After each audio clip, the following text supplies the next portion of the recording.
this had been a borderline low wattage event until about the final hour of last night when Paul Ryan's speech lit up the convention. It energized the floor, and even before it was over, the fact checkers were at work calling him out on portions of it. Chuck Todd is on the convention floor with more on that. Hey, Chuck, good evening. Good evening, Brian. Look, nobody got this crowd more excited than Paul Ryan, but some of his most effective lines has raised some eyebrows because of either facts he changed or simply left out. It will be hard. These times demand the best of all of us. Paul Ryan got a rock star reception Wednesday, but even before the cheers died down, the Obama campaign and the White House pushed back aggressively. Perhaps when the facts aren't on your side, you ignore the facts. So who's right? Let's start with this about a General Motors plant in Ryan's hometown.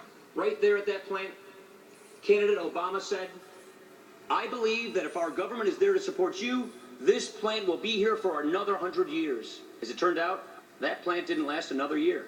In fact, the president did say what Ryan claimed, but what he left out? GM announced the plan to close the plant in June 2008, well before candidate Obama became President Obama, and more than 6 months before the auto bailout was approved by Congress, a bailout Ryan voted for. Then there is Ryan's statement that seemed to blame the president alone for a downgrade of the nation's credit rating. It began with a perfect AAA credit rating for the United States. It ends with a downgraded America." What Ryan did not say is that the agency that downgraded America's credit rating said it was because of, quote, policy-making uncertainty created last summer by the standoff over the debt ceiling.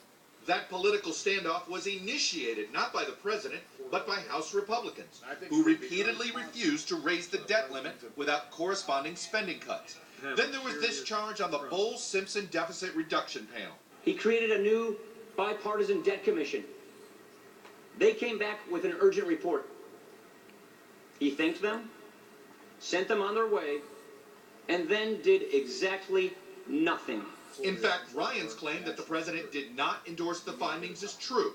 But what Ryan left out, he himself was a member of that blue ribbon panel, and he voted against that report he claimed last night was so urgent.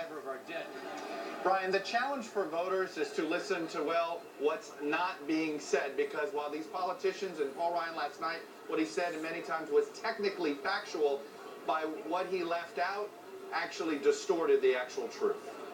Chuck Todd on the convention floor. We'll be seeing more of you later as well. Chuck, thanks. And a short time ago, Paul Ryan dropped by our studio here above the floor.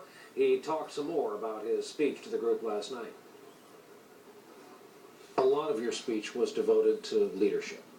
That could also be construed as ownership.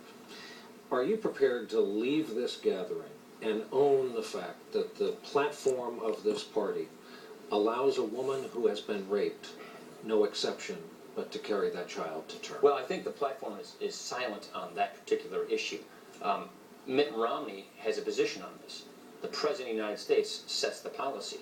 And Mitt Romney's position is that there are exceptions for rape, incest, and life of the mother. There's no exception in the platform. Well, I think the platform is silent either one way or the other on that. The platform, which I think is a great document, I'm proud of the platform, it's something that's produced by the delegates, and the President of the United States sets policy on this issue, and Mitt Romney's policy is well known. Well, I asked about this because it's the third cycle now where there's a disconnect between the platform and the candidate running. And in a business where you and your opponent are trying to attract especially suburban women, does it send the right message? You know, I think what suburban women are mostly worried about is jobs. I mean, look who got hit hardest in this economy. It's women. Poverty among women is at a 17-year high. Women are worried about the education of their children. They're worried about economic growth and opportunity. They're worried about the fact that we're mortgaging their kids' futures.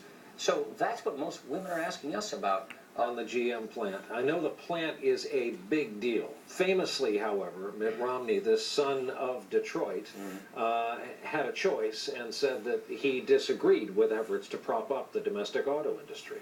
That would have saved the plant in your local town. Well, I think really what got the plant was $4 gas, a lack of an energy policy. And that predates the Obama years. We need a better energy policy in this country.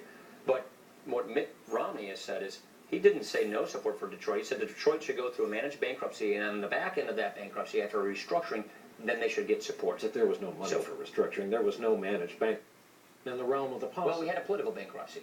And what happened was the Obama administration put themselves in the position to pick winners and losers. And I don't think that was one that was in keeping with the rule of law. The point about the plant in my hometown, President Obama came there and campaigned in the plant in 2008. And he said, this plant will be here for another 100 years. He got elected. He put his policies in place. The plant's empty. Nobody works there anymore. Tell us about tonight's speech. It's going to be a speech where Mitt Romney picks up where we left off and says, here's how we're going to get people back to work. Here are my plans for getting higher take-home pay, more jobs.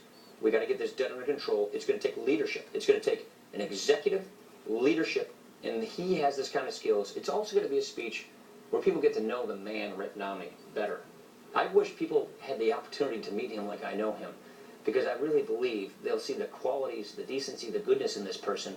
And what Mitt Romney's going to do is show himself who he is, the kind of character he is, what motivates him to the country that I think he's going to be leading in January. Due respect, he's been running for 6 years. Why don't we know him? Well, he hasn't given this kind of speech before. Our conversation earlier with Paul Ryan. Tom broke